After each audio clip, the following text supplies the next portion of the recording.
হু হু করে দেখবেন কত ইউপি বিহারের গাড়ি বেড়ে গেছে। কোত্থেকে এসছে, কি করতে এসছে? হ্যাঁ, কি করতে এসছে এরা, কোত্থেকে এসছে? গুজরাটি ইউপি বিহারিরা যদি আমার কলকাতায় আসে, সেখানে অসুবিধাটা কোথায়? তারা তো আর বাংলাদেশ পাকিস্তান থেকে আসছেননি। বা গর্গবাবু, আপনি তো ওখানে যে বাংলাদেশ থেকে বা পাকিস্তান থেকে যারা আসছে তাদেরকে নিয়ে প্রতিবাদ করতে অতটা দেখিনি। মানে আপনার সঙ্গে কি একটা বোঝাপড়া রয়েছে নাকি? মানে যেভাবে বলে আমাদের বর্তমান সরকার, মমতা ব্যানার্জি সরকার বহিরাগত, গুজরাটি, আপনারও ঠিক একই রকমের ঠিক শব্দ। মানে গুপ্ত কোনো বোঝাপড়া রয়েছে নাকি? যারা বিহার গুজরাট থেকে আসে এখানে, তারা তো আমার ভারতবর্ষেরই রাজ্যেরই মানুষ।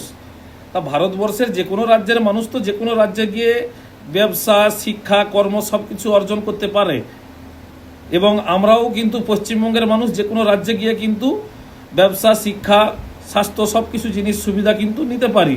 তাহলে আপনি এই যে আমার কলকাতায় কেন গুজরাটিদের অগ্রাসন হবে, বিহারিদের অগ্রাসন হবে, এই ধরনের জিনিসগুলো বলে যেসব আমার ভাইয়েরা যারা বাইরে কাজে যায় গুজরাটের মতো রাজ্যগুলিতে, বা যারা পড়াশোনা করতে ব্যাঙ্গালোর, কর্ণাটকের মতো রাজ্যগুলিতে যায়, বা যারা চিকিৎসার জন্য চেন্নাই, উড়িষ্যার মতো রাজ্যগুলিতে যায়, তাদেরকে সমস্যার সম্মুখীন আপনি করাচ্ছেন কেন?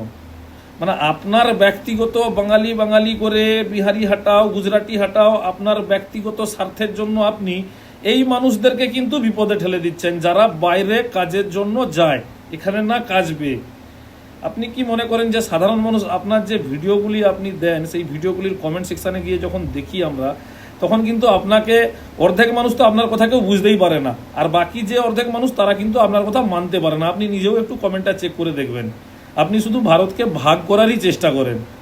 এ ধরনের ভারতকে ভাগ করার চেষ্টা করে কোনো লাভ নেই। বাঙালির জন্য লড়ছেন, লড়ুন, নিশ্চয়ই লড়ুন, কিন্তু তার জন্য আপনি বাঙালির আরেকটা রাজ্য, ভারতের আরেকটা রাজ্যের সঙ্গে আমাদের সঙ্গে একটা বিদ্বেষ সৃষ্টি করবেন। ইয়ে হাঁটাও, ও হাঁটাও, ওরা কেন আসবে, ই করবে। তো কেন আসবে না ওরা? ওরা কি পাকিস্তান থেকে আসছে নাকি যে ওরা আসবে না? আর যারা অনুপ্রবেশ করে আসছে তাদেরকে নিয়ে আপনার প্রতিবাদ কখনো দেখা যায়নি যে ভারতের বাংলার, পশ্চিমবাংলার একটা ডেমোগ্রাফিক্যালি চেঞ্জ হচ্ছে। মালদা, মুর্শিদাবাদের জেলাগুলোর যেখানে এত 95% ভোটার বৃদ্ধি হচ্ছে, সেই সব জিনিস নিয়ে তো কখনো আপনাকে কোথায় দেখিনি প্রতিবাদ করতে। আপনি বাংলা বাঙালি, বাংলা বাঙালি করছেন। বাংলার পাঠ্যপুস্তকে যখন জলকে পানি করা হলো, বা বাংলার পাঠ্যপুস্তকে যখন মাসিকে খালা করা হলো, পিসিকে ফুপা করা হলো, তখন তো আপনার প্রতিবাদ দেখা যায়নি। এসব মানুষ বোঝে আপনার কথাগুলো। গর্গবাবু, আপনি যতই করুন, আপনার চক্রান্ত বা আপনি কার সঙ্গে জড়িত, কাকে সাহায্য করছেন, সেটা সবাই বোঝে। সেটা আপনার ভিডিওগুলোর কমেন্ট সেকশানে দেখলে আপনি ভালো করে বুঝতে পারবেন।